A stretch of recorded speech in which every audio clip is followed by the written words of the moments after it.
some American small businesses will be able to seek a second government-backed loan to help them get through the coronavirus pandemic. The $900 billion stimulus bill that's headed to President Trump's desk includes about $284 billion in additional funding for the Paycheck Protection Program, which offered small employers forgivable loans meant to keep their staff on the payroll. The Small Business Administration has already distributed 5.2 million PPP loans worth more than $525 billion. Businesses that are still struggling may be able to get another round of help, but they'll have to meet stricter criteria than in the spring.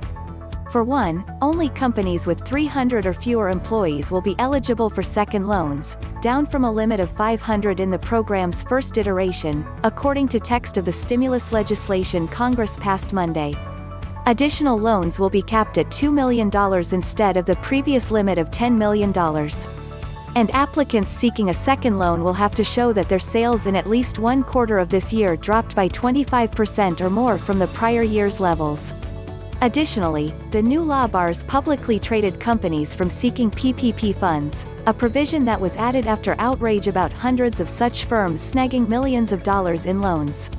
Some big names such as Shake Shack and Lindblad Expeditions have returned the money.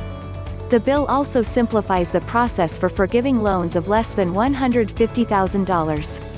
Those small borrowers will just have to sign a one-page form attesting that the money was used for its intended purpose. That's a win for banks, who had expressed concerns that the initial forgiveness process was too burdensome for small companies receiving little loans. The stimulus package also gives the SBA $50 million to conduct audits and take up other efforts to tackle fraud in the massive program, according to the New York Times. The agency and the Treasury Department have already pledged to audit all loans larger than $2 million, but that will encompass less than 1% of the loans and only about 20% of all the money that's been given out.